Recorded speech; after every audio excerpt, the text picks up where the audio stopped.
Well, thank you, and good afternoon, everyone. Good morning.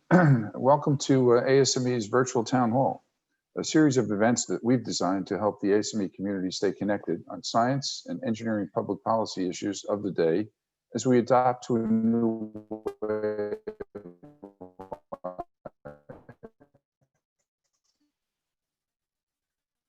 I'd like to welcome Dr. Walter Copan, the Secretary of Commerce for Science and Technology. Dr. Copan, thank you for joining us today. NIST has worked closely with the ASME community, but for the benefit of the audience, I'd like to provide a brief introduction of Dr. Copan, who's had a distinguished career as a science and technology executive in a gamut of arenas, large and small corporations, the US government, nonprofits, and other public sector settings. Dr. Copan was confirmed by Congress as the Undersecretary of Commerce's Standards and Technology and NIST Director in October of 2017. Dr. Copan provides a high level of oversight and direction for NIST, one of the nation's oldest physical science laboratories, which was established to lead the way in modernization of the United States measurement infrastructure, and now leads the way in a critical partner in the private sector in developing voluntary consensus standards and advancing research on many science and technology applications, which are the core of what we do at ASME. Not to embarrass Dr. Copan, but every time I read his bio, first I'll note that ASME celebrates its 140th anniversary this year. And Dr. Copan, we look forward to celebrating this 120th anniversary next March. So an advance congratulations. A few brief highlights. Dr. Copan has served as the president and CEO of several engineering firms. He has a background in federal tech transfer, working with the National Renewable Energy Laboratory.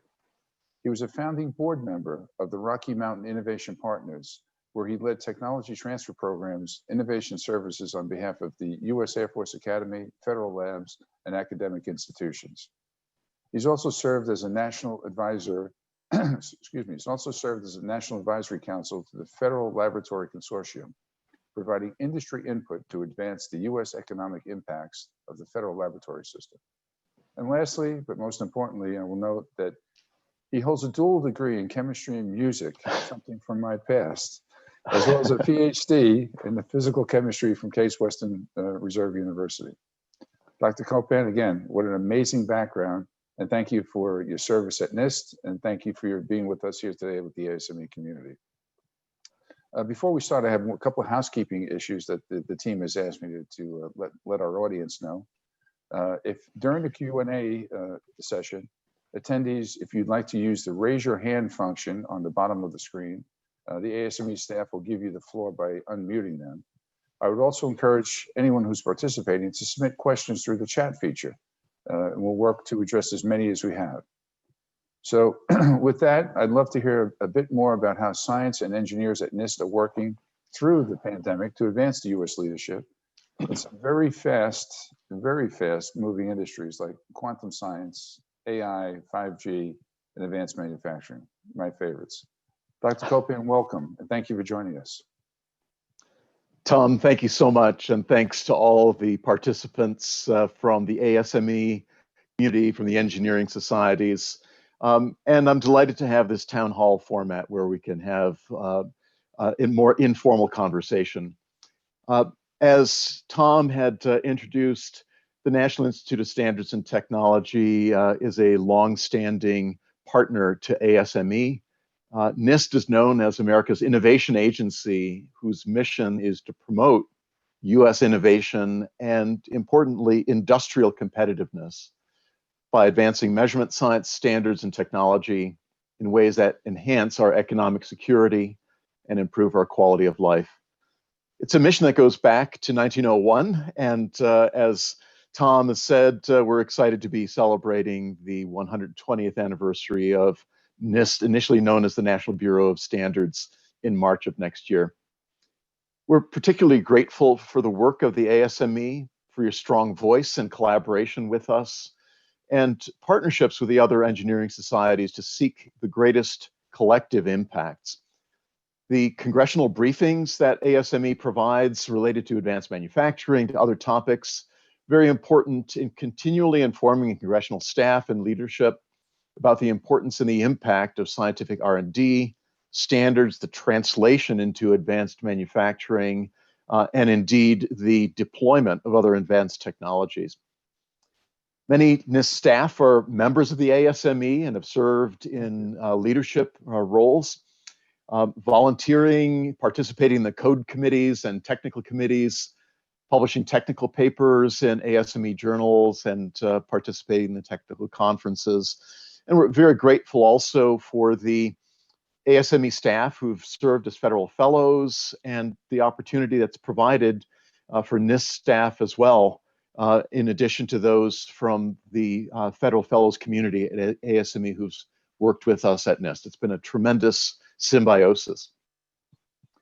On the advanced manufacturing front, as I think many of you know, a core focus of NIST has been to support the nation's manufacturing industries as they strive to out-innovate and outperform global competition. And in fields ranging from new materials, additive manufacturing, collaborative robotics, semiconductor manufacturing, biomanufacturing, NIST's work directly helps companies create products and services more efficiently, deploying measurement science solutions at the manufacturing floor, and providing data and measurement tools to streamline and inform new product designs. NIST is home to the Advanced Manufacturing National Program Office, coordinating the Manufacturing USA Institute's public-private partnership, and indeed the important role that Manufacturing USA plays in bridging that valley of manufacturing technology readiness to prepare new technologies for deployment in our manufacturing systems across the nation. It's a partnership with the Department of Defense, Department of Energy, and the Department of Commerce, and this is privileged to lead and to coordinate this national network. And with the reauthorization of the legislation for the Manufacturing USA Institutes, we're excited about the greater flexibility that's offered for the future. Additionally, the Hollings Manufacturing Extension Partnership is a 140 plus million public-private partnership with centers in every state of the union. It's been a very important part of the COVID-19 response, supporting our small manufacturers with respect to resilience. And nearly 30,000 manufacturers were supported by the MEP just over this past year, leading to $15.7 billion in product sales, $4.5 billion in new client investments, and helping or retaining over 110,000 jobs. So it's a very important symbiosis as well because of the close relationship with ASME and your network with our manufacturing institutes and with the MEP roundtables. I just wanted to call to your attention also that during this COVID pandemic time, we've had a dozen or so roundtable conversations facilitated by the MEP National Network called the National Conversation with Manufacturers. It began on July the 30th. I was pleased to be part of the kickoff. And the roundtables have a simple premise of asking manufacturers, what will the future of manufacturing look like in the United States, taking into account where we are with pandemic response, but also with the deployment of new technologies and considering global competitive threats. And so I would commend the series to you. It's the unvarnished voice of America's manufacturers, and in particular with the focus on entrepreneurial business and small to medium-sized companies. I won't have time to go into the details of NIST's response to COVID-19, but it falls into several categories that are directly relevant to the interests of the ASME community. First and foremost, focusing on the needs of manufacturing and industry and the services and support provided through MEP and the Manufacturing USA Institutes.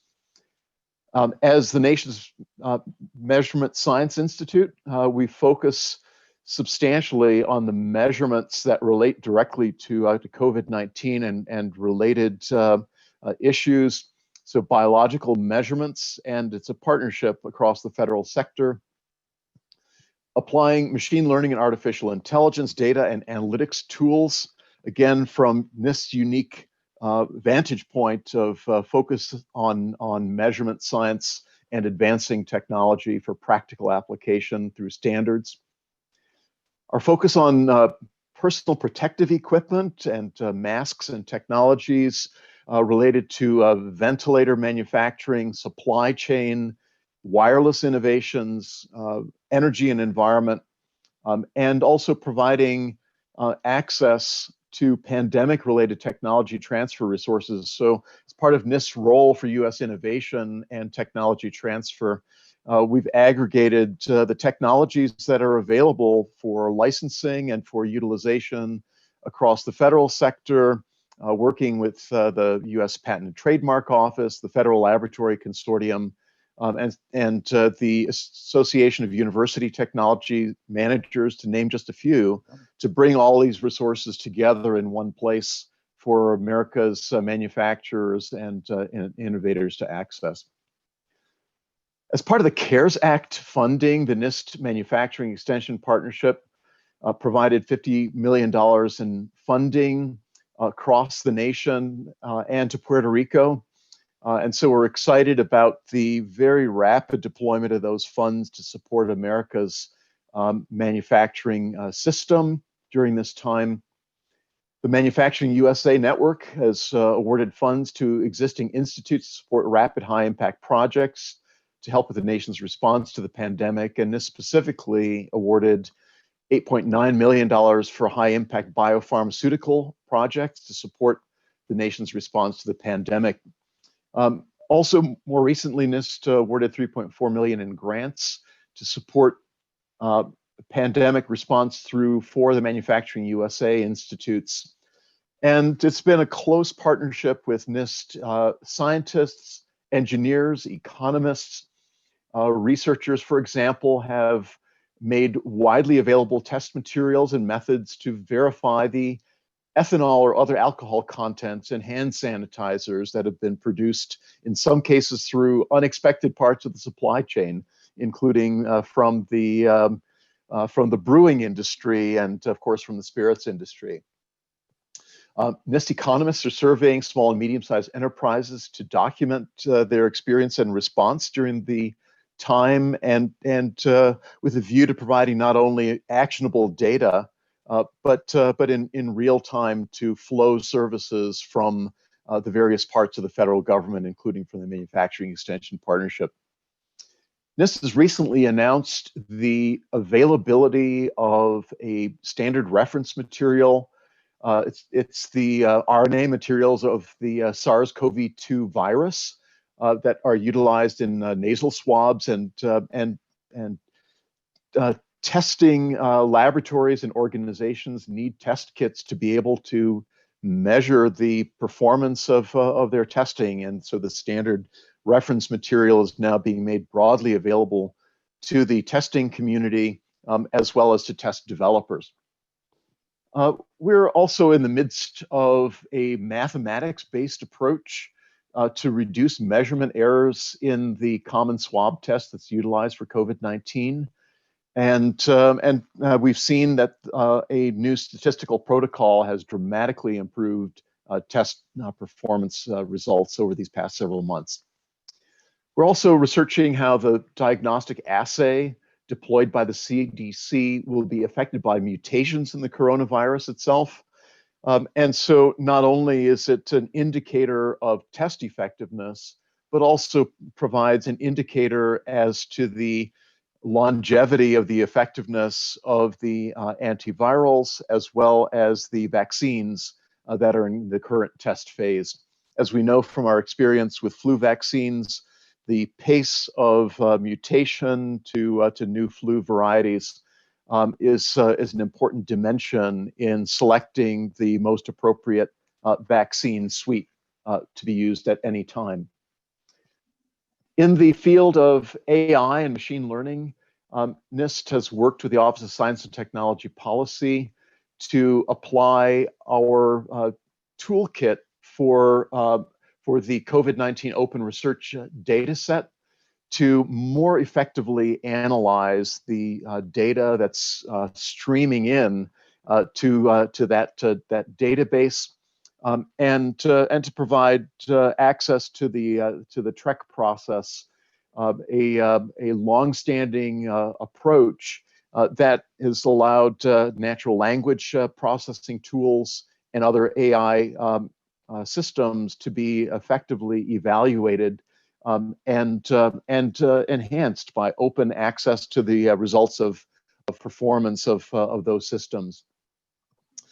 NIST researchers have been known for their work in facial recognition technology and have applied the assessment of commonly used AI systems to people wearing masks and to look at the extent to which facial recognition technology enables accurate recognition of people when portions of the face are obscured. And we've recently issued some test reports that show between 5% reduction to 50% reduction in accuracy of AI systems. So that goes down to the flip of a coin with regard to the performance of AI systems in facial recognition. So one of the things that NIST is trusted to deliver is impartial data to guide industry and to guide policymakers. And facial recognition technology is certainly no exception. With regard to personal performance and protective equipment, NIST has released a series of videos and reports on the performance of masks and other face coverings. I'd commend them to you. They illustrate performance very, very clearly. NIST engineering labs have developed a spreadsheet tool that's been broadly deployed across the nation's hospital systems to provide accurate estimates of the amount of vaporized hydrogen peroxide that's used in the disinfection of N95 masks and to determine the best rooms and exposure conditions for use for the process.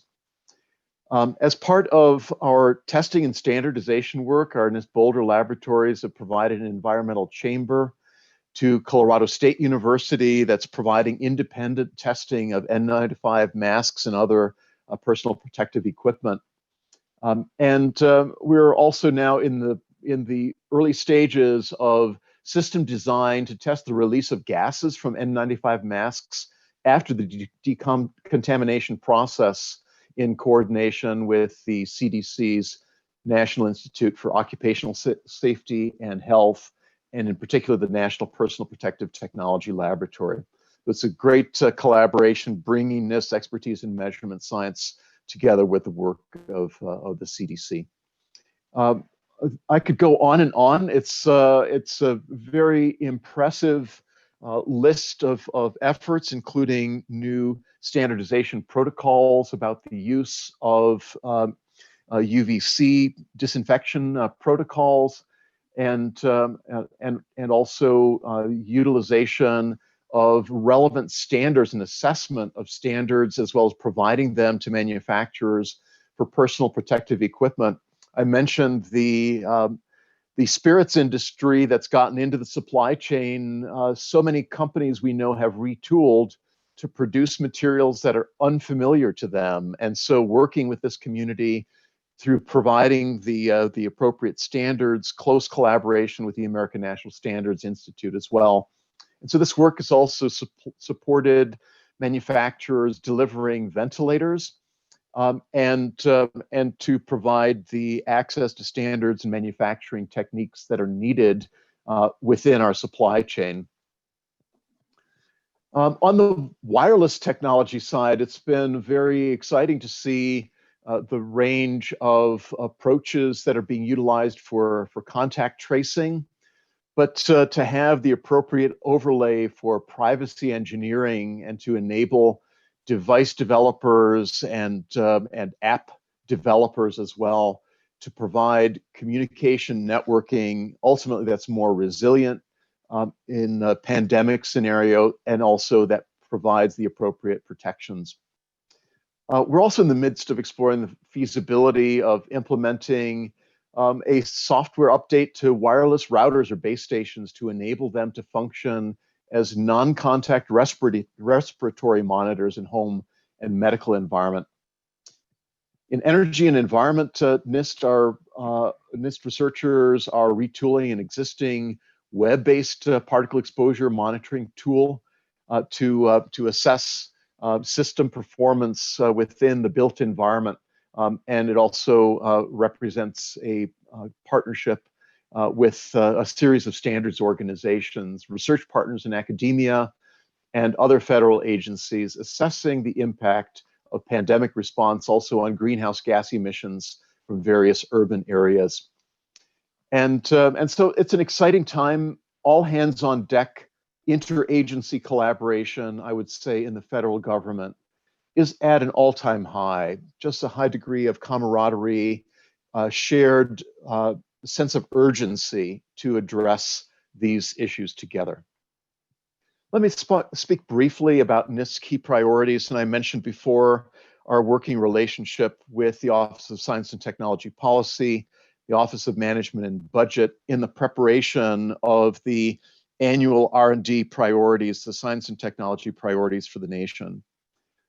And for NIST at a high level, this includes our focus on advanced communications technology and standards for 5G and beyond, our work in standards engagement and leadership for a nation in a hyper-competitive global environment, our enduring focus on advanced manufacturing and supply chain security that's been brought to the fore with our pandemic response efforts, our ongoing efforts at a high level for cybersecurity and privacy, in particular in the era of artificial intelligence applications.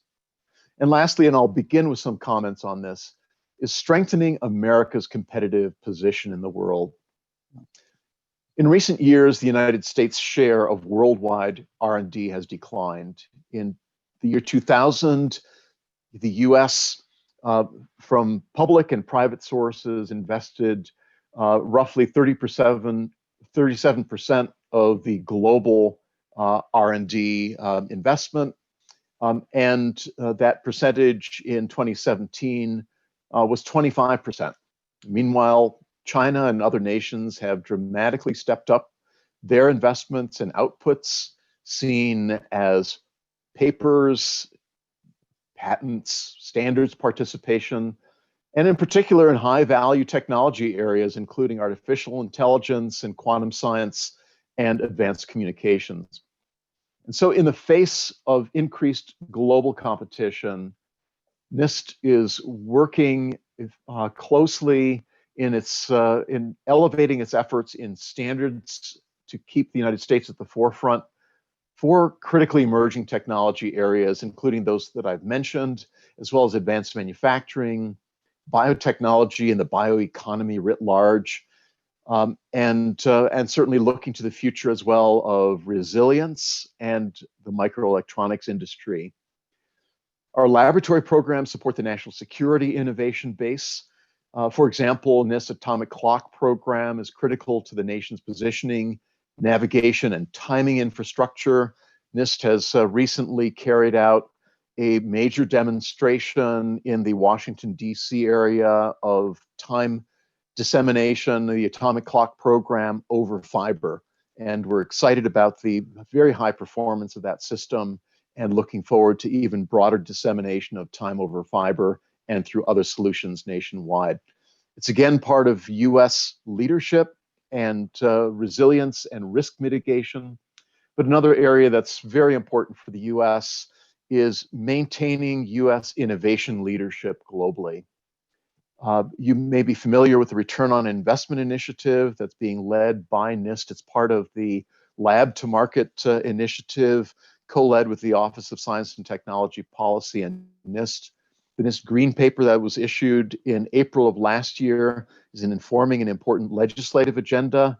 And also out of that, the modernization of the Stevenson-Weidler Act, as well as an update, a regulatory update to the Bayh-Dole Act, so important for U.S. innovation, is being prepared for launch. And so we're excited about these developments. We look forward to the ongoing support of this community for the future flexibility of the U.S. innovation system in the face of global competition. We also see that the worldwide demand for scientists, engineers, and our manufacturing workforce is at risk. And so we need to look to the future of building and rebuilding our competitiveness of our US research ecosystem, our STEM education programs, as well as the advanced manufacturing workforce. And we've certainly seen that reflected in the strategic plan of the Manufacturing USA and the advanced manufacturing strategy of the nation that was recently issued. Advanced communications, 5G and beyond, are enabling dramatic changes in how consumers, manufacturers, governments, and certainly the healthcare system consume information, transact business, and provide and use essential services, including location-based services. Industry analysts predict that there will be 29 billion connected devices globally by 2022. That's just a couple of years away, and with US wireless providers slated to invest 275 billion in infrastructure, we can see a dramatic series of opportunities and economic boosts across the nation. But there are a series of policy issues that we need to work our way through: the access to appropriate spectrum, the leadership of the United States in the global landscape for manufacturing of devices to support 5G and beyond. The United States has taken an aggressive stance on some of the supply chain related risks. And it's imperative that the United States continue to drive policy and research advancement in advanced communications technology deployment, including for space commerce, for secure supply chains, for ICT hardware, the Internet of Things, and the industrial IoT space, and other key areas dependent on wireless communications. NIST is closely engaged in these efforts. I mentioned the importance of standards leadership for the United States, and again, ASME is a close partner in this effort. And we need to continue to look at the future of how standards are developed in this country. It is a private sector-led process, but in the face of hyper-organized global competition, the United States, between the federal government and industry, are looking at new models to ensure that the United States approach will continue to be the world leader and enable our innovation system to flourish. We also know the importance of advanced manufacturing and supply chain security, not only for the future of advanced communications, but for key areas such as in the microelectronics industry. We've seen the importance of rebuilding and reshoring, and in particular, the fragility that we've seen in the supply chain during the COVID-19 pandemic has brought to the clarity of view the brittleness and the interdependence of the US supply chain that causes us nationally to rethink our positions. And these goals are top on the agenda for the US government, and certainly for NIST and our various programs, including those mentioned, the MEP, the public-private partnerships of the Advanced Manufacturing National Program Office, Manufacturing USA, and the others. And lastly, on cybersecurity and privacy, this has been an important area of focus for NIST, and certainly from my role as the NIST director from the very beginning, looking to the future deployment of the best practices in cybersecurity, advancing the NIST cybersecurity framework, the issuance of the privacy framework earlier in 2020, which models its approach and structure after the cybersecurity framework. Just important elements for US national security, the security of our built infrastructure, and of the US manufacturing and supply chain base. We're excited about the future. NIST is positioned to continue to provide leadership in these important areas for the nation. We're continuing to adapt our organization, our research portfolios in an increasingly interdisciplinary environment, and I'm looking forward to our conversation. Again, thanks, Tom, for this opportunity, thanks for the partnership for the ASME, and I'm looking forward to our discussion. Well, thank you. Thank you again. I'm intrigued and amazed. The scientist has now come out of me here. Before we go to the questions, there's been a few questions that I've seen in a general theme about AI. As you know, ASME submitted comments to the European Commission, and we know that NIST is soliciting public comments. Speak a little bit to that process and tell us what you expect. Thanks, Tom. AI is one of the top priority areas that I've mentioned, the industries of the future for NIST. And NIST has issued a response to the executive order for artificial intelligence on the future of standards and government's role. We're in the midst now of a national conversation to define new standards for artificial intelligence, including the foundation of trustworthy artificial intelligence, trustworthy AI. And so we've begun a series of national workshops. The first one of those examined in detail the issues of bias in AI systems. The foundational elements here are to come up with a common lexicon, first and foremost, so that just like with any standards process, that you know what you're talking about, and that the underpinnings of trustworthiness in AI to have a reliable system is underpinned by that agreed nomenclature, and that the tools for actually measuring performance of AI systems, including some of the softer elements of human applications of AI and privacy, pardon me, are properly reflected and in measurable standards and tools. Well, thank you. We've got a few questions here from our group, quite a few. So I'd like to first ask Claire Ramsbeck, our ASME's Managing Director of Standards. She has a question for you. Claire? Thank you. And thank you both for being part of this event. This is a great example of a successful private-public partnership. And NIST and other federal employees are critical to the success of a voluntary consensus program. My question is, how can we best work together virtually? And in particular, we've heard various reports about government entities being able to use certain platforms. ASME uses Zoom, for example. And of course, we're using that here today, but can you give us a little bit, ironically, but can you give us a little bit more information? Are NIST or other federal employees able to use Zoom or other platforms for meetings that are normally open? It's so important for us to have that input from the federal employees. Thanks very much, Claire. It's absolutely imperative for us to utilize the tools available to us and safely. We've, of course, gone through an important series of upgrades to the Zoom platform and assessments, and this has been part of that. And so I'm pleased I'm using a government device on the Zoom platform, and we're seeing dramatic enhancements in productivity across the federal sector and the private sector through the use of electronics and collaboration tools. There's a wide variety that are being utilized.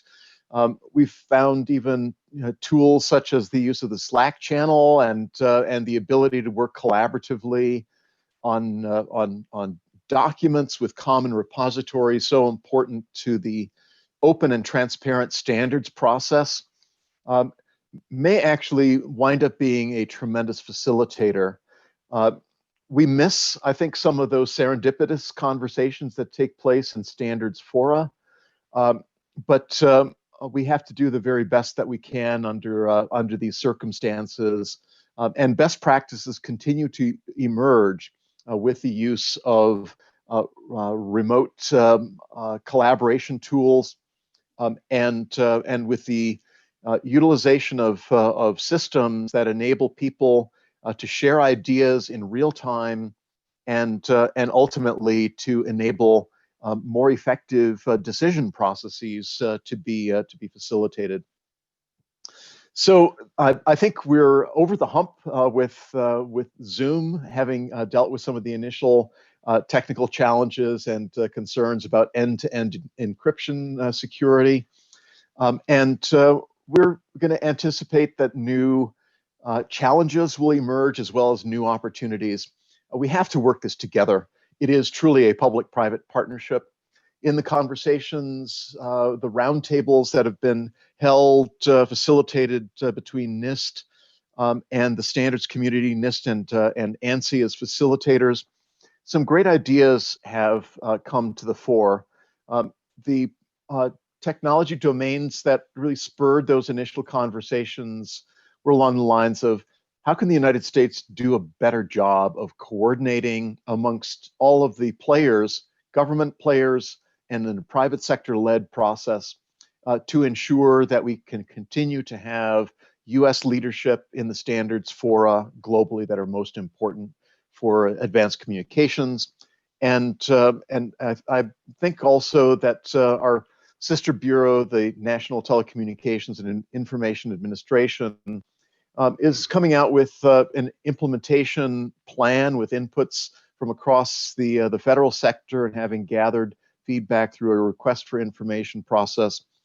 We're looking forward to the standards landscape to continue to evolve in the post-COVID era, where we don't necessarily have to have as many in-person meetings, where we can maintain momentum between face-to-face meetings to enable even more effective development and ultimately agreement upon the standards, and also the use of provisional standards processes to enable interim decisions to be deployed. Well, thank you again. Claire, thank you. Our next question comes from Tommy Gardner. Tommy's a long-standing member of ASME. He's also a governor-elect. So Tommy, welcome. How are you this afternoon? Thank you, Tom. And Dr. Copeland, thank you for taking time to talk to ASME. I've been a big fan of yours for the last several years, and really think, looking over the federal government, that NIST is probably the best managed agency that's in government today. So appreciate your service, and particularly the job that you've done. My question revolves around post-quantum encryption. I was on a panel with Dustin Moody from your organization discussing what was going on in this critical role of trying to protect our data and protect our information, because as you know, AI doesn't exist without data. And if the data is not secure, if it's not clean, if it's not protected, then your output's going to be bad. And I wonder if you could give a comment on that, and then maybe a follow-up question on the NIST 8312 draft that's out about explainable artificial intelligence and what that really means and what we're trying to do there. Yeah, excellent. Thanks so much, Tommy, and thank you for your kind comments. It's an honor indeed to serve with such a wonderful agency and with such wonderful people. And as you know, the post-quantum cryptographic algorithm down selection process is well underway in its second round now, with very important testing protocols that are underway. It's been a global collaboration. It's an open and transparent process, and we're excited to have a good selection now of high performance post-quantum cryptographic algorithms. We know that some organizations who submitted algorithms for this process may be disappointed not to have been in this sort of next round of program down selection.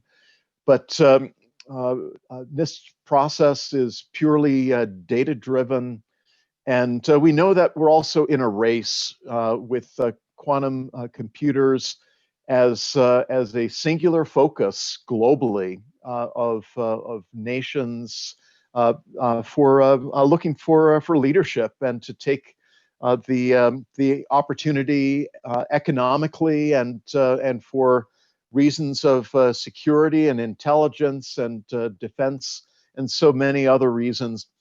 It's essential that the United States has a leadership role in quantum computing, advanced communications, and photonics, and has the infrastructure in place for not only the algorithms, but also the key distribution protocols in a post-quantum regime.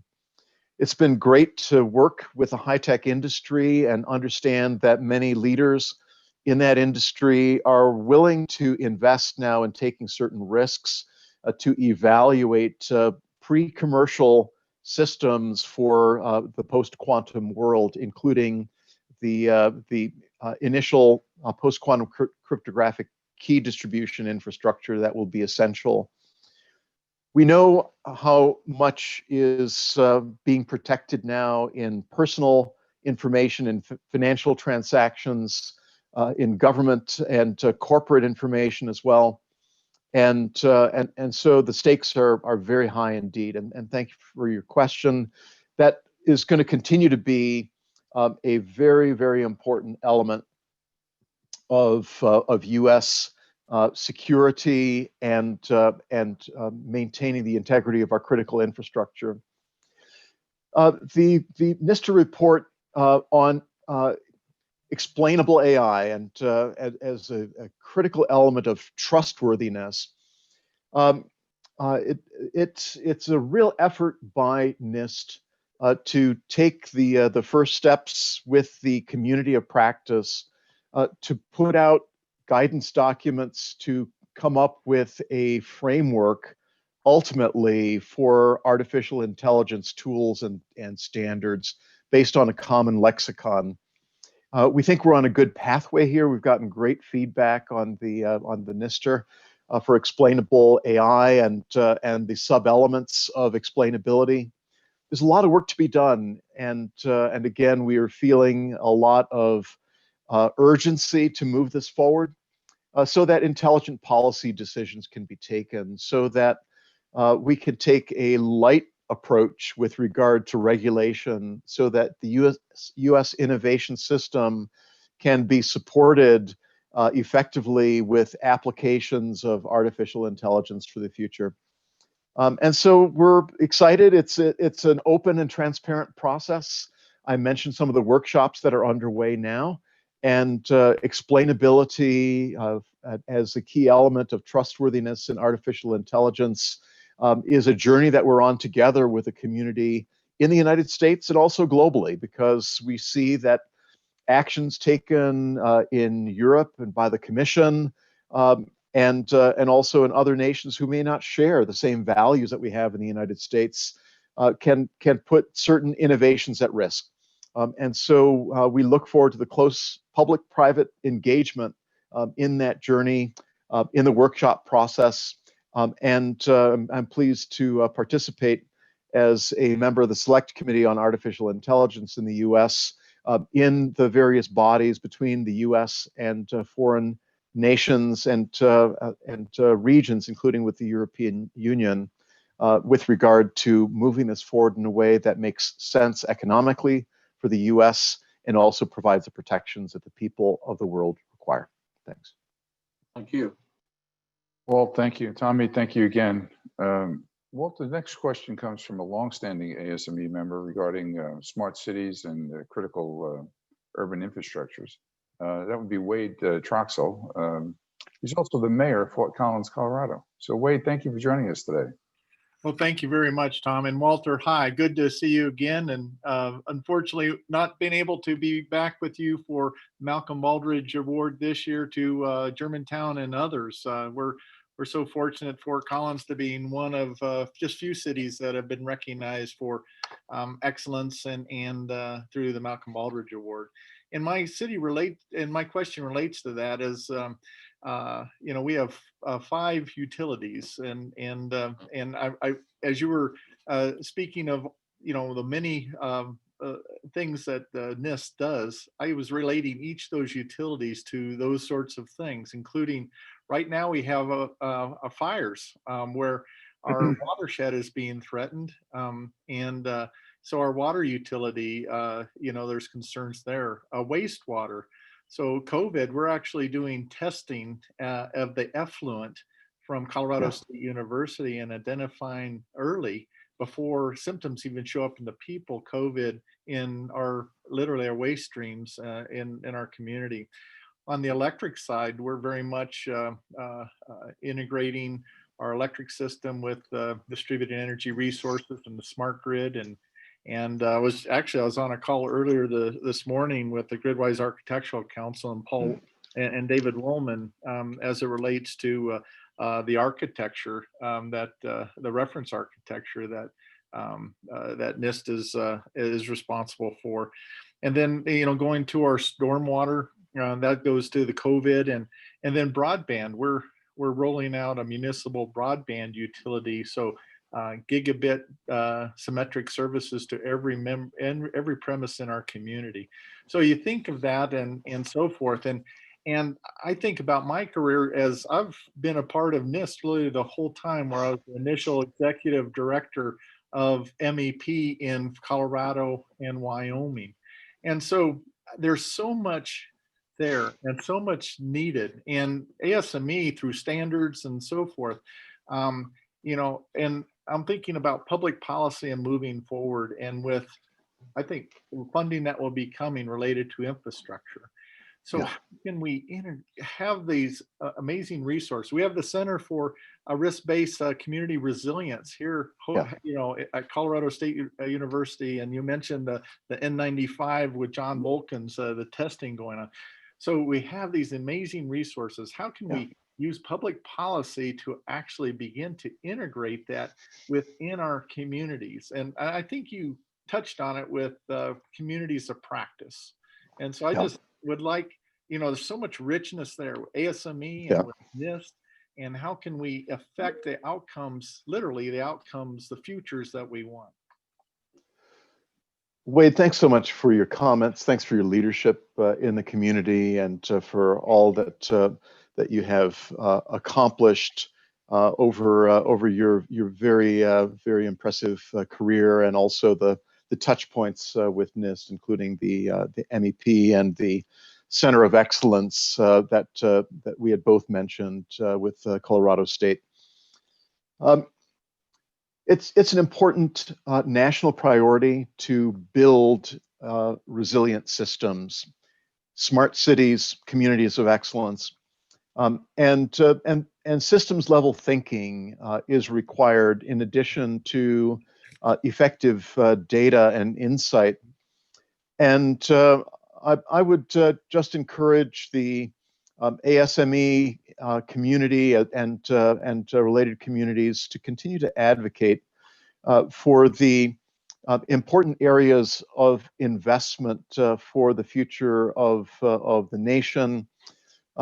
For example, I mentioned in my commentary some of the elements of critical infrastructure and their interrelationships, their security, safety, interoperability, public health, and overall reliability elements that the people of the nation and in each community rely upon. And NIST, for example, as part of its national resilience work and the work that we've done on wildfires, for example, and our national windstorm and earthquake hazard reduction program leadership, as well as looking at the built environment infrastructure and the urban wildland interface, and the recommendations that have come from these detailed resilience studies provide, I think, a very useful blueprint for communities to look at those elements that are relevant and to take seriously the need for appropriate implementation of the guidance and standards. And I call to your attention a report issued just within the last several weeks on the Treetops 2 fire that affected Gatlinburg, Tennessee in 2016. And that particular human factors analysis pointed to the importance of credible early public safety communications. And Wade, you had mentioned that with respect to the 5G rollout and the communications elements for a safe and healthy community. And the study also found that there was a very interesting desensitization effect that happened with people that saw risk as too far away. They became complacent with the amount of smoke that they saw in the air day after day. And they did not take into account the approaching risk factors. Men in particular were much less likely to heed warnings than women in the study that was recently published. And with regard to caregiver roles and other elements, it's just important to look at the individual as well as group psychology of communities with regard to response to disasters. And you had mentioned fire as well as the COVID responses as two. So there are many lessons learned. No disaster should go to waste. And so we should ensure that that these teachings become part of our national consciousness and of our memory, and ultimately implemented in systems that are actionable to ensure that we're taking advantage of all the tools and resources, and ensuring that for the long term that we have those resilient, safe communities of excellence, such as Fort Collins is truly seen as a national role model recognized through the Baldrige Excellence Award. And congratulations again, Wade, for that great achievement, and also for the commitment of the Fort Collins community as well as others to the future of communities of excellence, and looking at the importance of smart cities initiatives and the essential ingredients of the smart interconnected power grid, and all the elements that we're going to see with the Internet of Everything applied within our communities, with all the benefits that accrue as well as the risks that need to be managed. Thank you very much, Walter. Thank you again, Wade. Thank you again, Wade. Thank you. Get the snow ready for us. We've already had it. So our next question comes from Connie Loston. Connie, as you may know, is the chair of ASME's Committee on Government Relations. Connie, thanks for joining us today. Thank you. Thank you both. And Dr. Copeland, thank you for your time and for your leadership really during these unprecedented times with the pandemic. And clearly, you know, based on your remarks, there's been quite a bit that NIST has done with respect to technology transfer, especially with the, with the science and engineering community. And along the perspective of technology transfer, I understand that NIST has done quite a bit with looking at what the barriers are with respect to federal tech transfer policies. So I was wondering if you could please highlight some of the findings that NIST has done with these studies on the barriers, and speak to some of the lab to market target areas that NIST is working on now to try and help reduce some of these barriers. Connie, thanks so much, and thanks for your engagement with NIST and with the community on these matters, including for the future of innovation. Having been in the private sector and the public sector and looking at these issues of innovation, some of the barriers are actually well recognized and longstanding. Collaboration and establishing public-private partnerships is not easy business, and the legislative construct that we have, in particular in the Stevenson-Weidler Act, brings with it some rigidities, and the rigidities that don't serve the nation well in a time where agility and speed to market are absolutely essential, and where co-development of technologies that may have initiated in a federal laboratory, but where there's major corporate risk that needs to be accepted, and in an area in particular where corporate boards may not have the kind of risk tolerance to move technology forward with the acknowledged barriers that currently exist. And so, in summary, the legislative modernization that is foreshadowed in the NIST Green Paper, Special Publication 1234, and the need for greater flexibility in partnership models and tools, providing greater clarity for U.S. manufacturing preference, and streamlining those processes, building a culture of innovation and entrepreneurship, a can-do attitude from the federal side as well. So building that entrepreneurial workforce.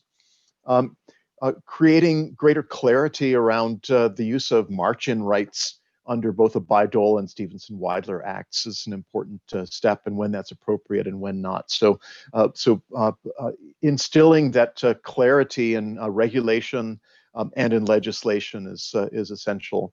Providing access to ACT and similar mechanisms, the agreements for commercializing technology, that provides the access to greater risk sharing and also risk shifting, especially in government-owned, contractor-operated laboratories that are so important to our U.S. innovation system. Building out stronger innovation ecosystems, and there's been some very interesting legislation proposed recently to that end. Providing access to other transaction authority much more broadly across the federal sector and within government-owned, government-operated laboratories. The ability for the federal institutes to have not-for-profit foundations established for their benefit, again, to shift risk, to manage conflicts of interest, and provide new models for public-private partnership to be created. So the intellectual property rights also need to be very, very clear, create greater access to exclusive licensing options with regard to field of use from federal sectors. As we know, entrepreneurial companies and investors will invest if there's a pathway to exclusivity, and so making that easier and reducing that level of risk to the investment community is important. And lastly, let me say that sort of on the side to the paradigm here of reducing barriers is also increasing incentives. And part of this is has led to a proposal for redefinition of the R&D tax credit to include investments at the interface with the nation's universities and federal institutes, and building out innovation much more effectively, investing in early stage enterprise, and investing importantly in the standards process by the private sector. So let me close with those remarks. I'm looking forward to the future of both reducing barriers and increasing incentives for U.S. innovation leadership. Thank you for that very comprehensive answer. Thank you, Connie. Thank you. Connie, thanks again. Walt, thank you. I couldn't agree more with you with that. And, you know, again, I'd be remiss if I didn't say that I'm both professionally and proud to be part of this long-standing relationship between ASME and NIST. I found your chat today being a little bit too short, but very informative. So I do extend a heartfelt thanks from all of us at ASME, and I look forward to seeing you shortly as we redefine the new norm. But thanks again and stay safe. Thanks again, Tom, and thanks to all the ASME colleagues for their partnership. Thank you. And ladies and gentlemen, thanks for joining us. We'll have a few more of these. John Hasselman and our GR team have done a great job. So stay tuned. We'll keep you informed. Enjoy the rest of your day and be careful out there.